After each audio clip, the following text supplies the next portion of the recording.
Start. महोदय, हमें आवश्यकता है ऐसे संवेदनशील पर्यावरणीय न्यायालयों और न्याय प्रक्रिया की जिसमें सामाजिक प्रतिबद्धता और सतत विकास दोनों संभव हों।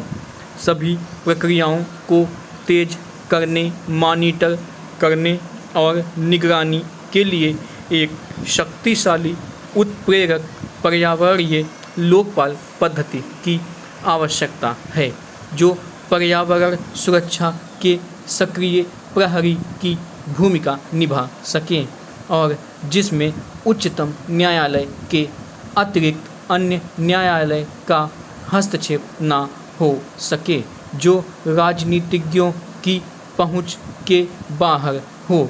सामाजिक कार्यकर्ता और दीन से दीन आदिवासी भी जिस तक आसानी से पहुंच सके तथा जो जनता और संसद के प्रति उत्तरदायी हो।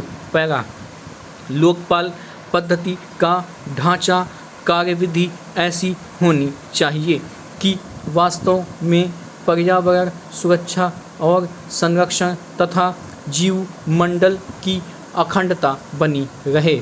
अति प्राचीन उपनिवेशवादी जटिल और मूल व्यवस्था से प्रबंध कौशल, वैज्ञानिक साधन, नए प्रयोग करने और नई परिस्थितियों के अनुकूल बनाने की क्षमता के अभाव में प्रौद्योगिक आतंकवाद और उन नई चुनौतियों का मुकाबला करना संभव नहीं है जिनका सामना इस उपग्रह पृथ्वी और इसके निवासियों को करना पड़ रहा है।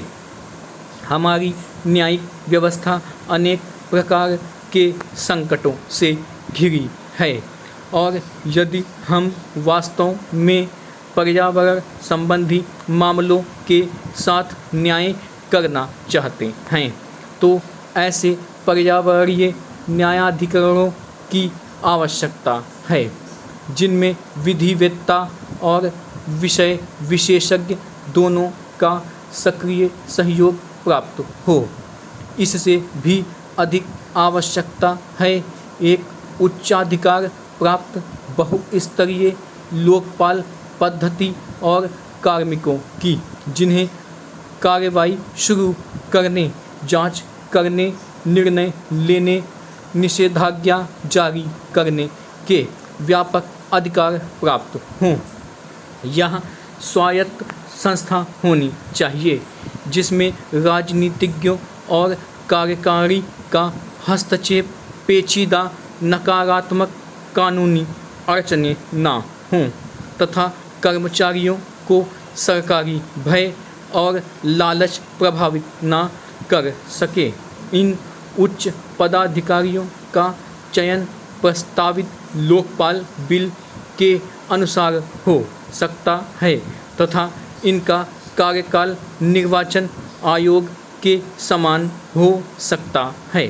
पैरा। आम नागरिकों और सामाजिक कार्यकर्ताओं के लिए इन उच्चाधिकारियों तक पहुंचने में कठिनाई नहीं होनी चाहिए और आवश्यकता पड़ने पर उन्हें निःशुल्क कानूनी सहायता उपलब्ध कराई जानी चाहिए।